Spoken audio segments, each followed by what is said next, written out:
All right, so I just got back from watching Eternity, the latest rom-com, I guess, rom-com and drama from A24 of all studios. But it is about a couple who die and are sent to this sort of middle management purgatory sort of place where you get to choose where to spend eternity and with whom. So you'd think they would obviously spend eternity together, but there's a complication that arrives when the wife's first husband, who died in the Korean War, shows up. He's been waiting here in purgatory for over 60 years. So now she has to choose between her first husband and her second husband because, you can't spend, you have to, once you choose where to spend eternity, you can't move around it. That's it. So, I actually wasn't planning on watching this movie. I was gonna watch Ella McKay, but my theater wasn't showing Ella McKay, so I decided to watch Eternity, even though it's been out for, I think, 2 weeks now.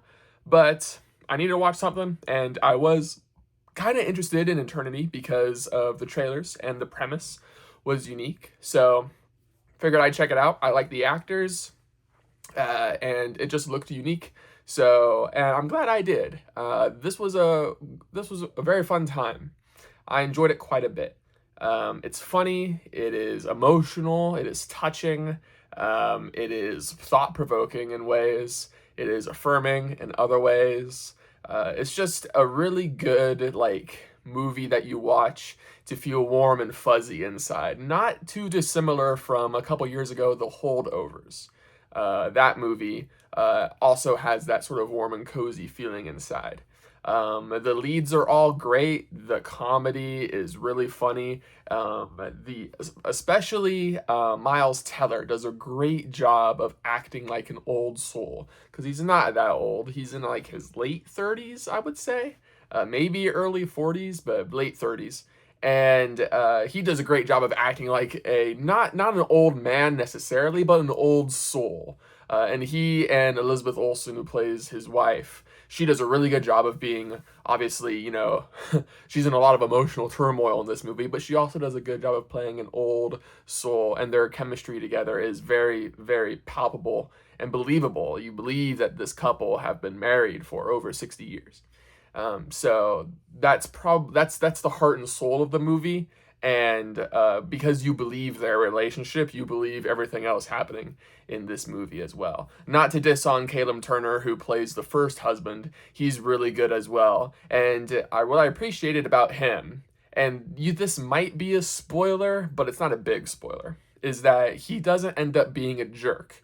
So Elizabeth Olsen's character, the wife, her choice is not easy because it would really be easy to make, the one husband turn out to be a jerk, so the choice is easy. But it's not. They're both, human beings, but, they're both valid choices.